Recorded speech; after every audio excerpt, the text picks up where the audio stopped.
Kasus penularan virus COVID-19 di Kabupaten Lebong nampaknya mulai membaik. Dinyatakan oleh Kepala Dinas Kesehatan atau Dinkes Kabupaten Lebong bahwa tidak ada kasus positif baru. Hingga saat ini, dari 51 kasus positif di Kabupaten Lebong, terdapat 1 orang yang masih melakukan isolasi mandiri, 2 meninggal, dan 48 orang lainnya sembuh. Yang 2 meninggal, 48 sudah sembuh di Kabupaten Lebong. Enggak, namun hingga saat ini belum ada kasus lain, ya? Belum, sampai saat ini belum, dan saat ini kita lagi menggalakkan vaksinasi untuk pelaksanaan vaksinasi.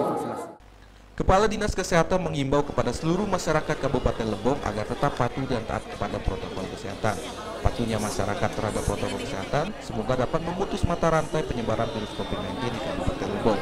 Harapan kita itu tadi dengan meningkatkan prokes, petunjuk-petunjuk yang sudah sering disampaikan kepada masyarakat untuk tetap menjaga prokes, mudah-mudahan bisa menekan penambahan kasus baru. Kita harapkan kasus ini sesegera mungkin selesai COVID ini di Kabupaten Lebong.